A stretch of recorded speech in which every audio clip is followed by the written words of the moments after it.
Thank you.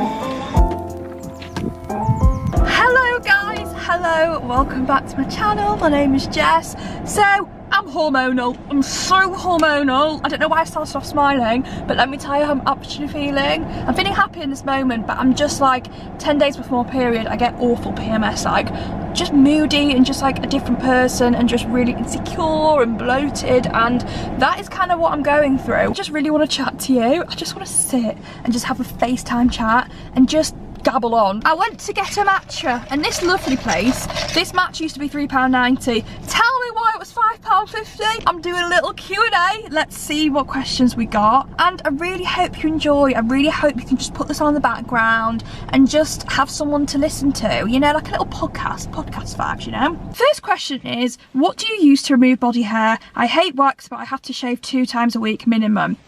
Honey, let me talk to you. Okay, so basically, right, I am a hairy girl. I'm a hairy girl. Like, I have blonde in my hair, but that's fake. Like, I'm a dark-haired girl. So, like, this dark brown hair, that is who I am overall, if you know what I'm saying. 6-7 years ago, or maybe 8 years ago, I was like, I have to go for laser. I have to go for laser hair removal. It was so expensive, but so worth it. I think I paid about £3,000. I had so many sessions because the lady kept telling me that I needed more, and I think that was just a scam. Like, I probably didn't need as many sessions. Like, probably needed about 6 or 7. I had about double that. I still get body hair and it is still quite thick, but it is manageable. When I tell you that my hair wasn't manageable, it just wasn't. I'd shave and it would be like shaving a beard, you know, when there's like still stubble there and stuff like that, and it really affected my confidence. I remember years ago like going on holiday with friends and wearing shorts in the pool because I just didn't want anyone to see my bikini line. But now, like, I don't have that. Like, I have like a reasonable amount, but like it's not crazy, like it's normal.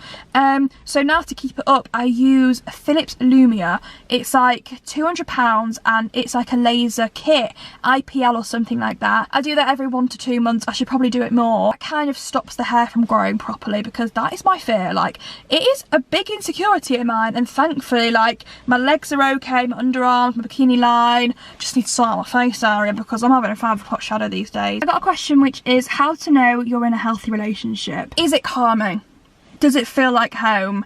Does it better your life or does it hinder your life? I think it's as simple as that. I think a healthy relationship is just when it's seamlessly in your life. Like, you don't have to overthink it. It is just right. The person that you're with gets on with your family, they get on with your friends. I think with relationships, you are going to bicker, you are going to argue. You're not going to get away from that. Like, my parents have been married for like 25 years. They still bicker and stuff like that. I think it's very normal. And I think that arguing and bickering, it's not a bad sign, because it just shows that you're not being fake. Like, it just shows that you're just open and stuff like that. But I guess a healthy relationship is like, how do you kind of come together and like help the situation, as opposed to like being against each other, if that makes sense. Like, you know, I don't like gaslighting, I don't like being really argumentative and stuff like that. And Jacob and I, we've got a healthy relationship because of course we bicker, of course sometimes we disagree on stuff like that, but like we never raise our voices, we're very respectful, and like we're not against each other, we're just trying to solve the problem together, if that makes sense. In the past I've been like gaslighted and ignored and stuff like that, and that is just unhealthy. That is an unhealthy relationship. I think the biggest thing is, do you feel calm? Do you feel secure? You have to ask yourself, are you happier with or without them? If it's with, then it's probably a healthy relationship. Do you think it's weird for a guy and his ex to still be following each other on Instagram, or am I just thinking too much into it? I've just started seeing him and I really like him. This is weird because, like, I don't know if it's an issue. It depends. There are some relationships out there that end very civil, like maybe they've got mutual friends and stuff like that. Like, I personally don't have any exes on my social media because we don't have any mutual friends and there was just no point to have them. But I'm sure there are exes out there who have each other on social media and there's no feelings left. The question is your boyfriend trying to keep tabs on his ex? Is your boyfriend liking her photos and stuff like that? This is the little role play that I would do. I'm drama school trained, so take this very seriously. Okay. So Brian, right, I was talking to my friends a few days ago and we were talking about like following each other's exes on Instagram and stuff like that. I just don't know what my opinion is. Like, what do you think? Like, what's your opinion? And then he will say, oh, I just don't think it matters because, you know, blah blah blah, because I follow my ex, but like it was from years ago, blah blah blah. And then you can say, well, personally, my opinion is either you do care or you don't care. And then just, you know what, goodbye Pepsi. I think think just ask him very open-mindedly and just see the way he reacts. If he acts defensive and if like he doesn't see an issue with it, then just suss it out, because sometimes it's just not a big deal, but then sometimes it is. Do you have any comfort YouTubers? YouTube is my sanctuary. I love YouTube. Like, I don't watch TV anymore. Like, I literally, the last thing I watched was Dallas Cowboy Cheerleaders. It was literally a documentary. It was literally a reality show. Like, I think I love reality. Like, that is my comfort. I don't like acting shows anymore. Molly May, of course. I love Molly May. Hope she's doing well. I like Elle Darby. She's good. I like Lydia Zullo. Opinion on It Ends With Us movie. I think it was okay. At most. It was alright. Like, it wasn't incredible. Like, I can be emotional. Like, movies can get me, books can get me and stuff like that. I did not shed a tear. Blake Lively's acting was pissing me off because she kept biting her lip. And I was like, put that lip away, stop biting it.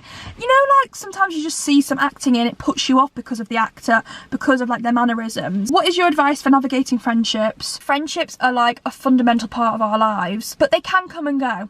And that's kind of what I've started to realise, that people come into your life for a season, reason or a lifetime. You can't hold on to people when their expiry date has finished. Like, sometimes you just outgrow people and you physically can't do anything about it. I think growing up, I felt very jealous if my friend had a best friend. Like, I always used to want to be that person's best friend. I've realised over time, since my frontal lobe has developed, that like, just because you're not someone's best friend doesn't mean you're not special to them. You don't need to be number one the whole time. I've got really close friends, but I know that they've got other best friends, and like, that is okay. Like, that is absolutely fine. If you have tips on dealing with loneliness, that would be great. You know what? It's so weird, right? Because I never used to feel lonely, and I think I'm going through a weird phase in my life at the moment that like, I'm not that comfortable in myself at the moment, and I am a very type of person to like really enjoy my own company and like not need anybody. But I feel like recently, not that I've lost myself, I don't think I've lost myself, but I just feel like I'm not prioritising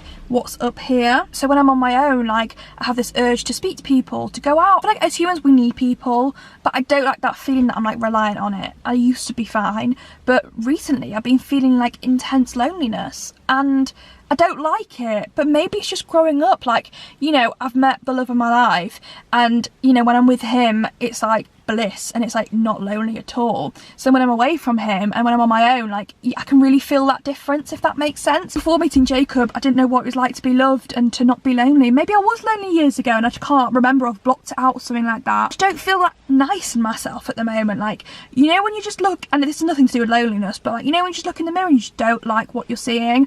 And I'm very body positive, I'm very confident overall, but like, I think it's very normal to look in the mirror and be like, oh, I don't like that. I'm usually my own best friend. Like, 80% of my life I'm like my own best friend, I like my own company, but that 20% is me right now, me just not being comfortable in my own company, and I don't like it. Like, I want to just be back to me, just doing my basic things and just being happy.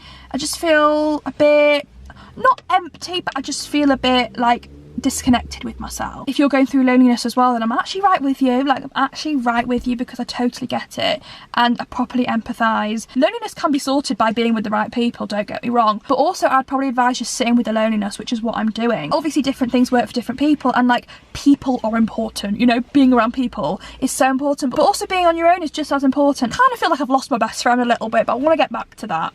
How did you navigate emetophobia during uni as a fellow sufferer? Love you and your videos. Thank you so much. Like, that literally makes my whole life. So with emetophobia, the biggest thing for me is chicken. If I go out for dinner, I'm literally cutting the chicken into little tiny pieces. I've never cut chicken apart from the past few weeks, and I'm 25 years old. So me at uni, combating it was making my own meals, literally making salmon, sweet potatoes and courgettes every night. Salmon is a safe food, and that's just what I ate all the time. Tomato and cheese pasta. I didn't cook chicken, never cooked chicken, never ate chicken that somebody else made for me. It's all right to not cook chicken if you're not comfortable with that. I don't know what your fear exactly is, because emetophobia is quite wide. Like, you might fear watching somebody else, but I don't know if I have advice on it, because I just don't know what the right thing or wrong thing is to say, because I'm still going through it now. If you suffer with emetophobia, you will always have it to some extent, but it's just about coping with it and learning to just live a normal life. People don't believe me when I say that I would rather break all my limbs in my body than throw up, and that sounds so irrational, but that's what a phobia is. Like, it's irrational. Like, people have phobias of spiders, of open water, of heights and stuff like that. And I have a fear of throwing up, and it's completely valid. If you're feeling scared at uni and stuff like that, then I'd recommend just opening up to the people around you, eating your safe foods if that makes you more comfortable, and probably going to therapy, because therapy really helped me. I'm going to bring this video to a close actually, because I'm actually going to piss myself. I'm nowhere near home, so I gotta go home and go for a wee, or might go back into the coffee shop and go for a wee. But if you have enjoyed this video, then please give me a subscribe, give me a like, give me a comment. Like, this actually means the whole world to me, and I'm proud of myself for starting YouTube because I love it so much. Next week I'm either going to do like a weekly vlog, or I'm going to do a Primark haul. I hope you enjoyed this little FaceTime video, and I'll see you next week for another video.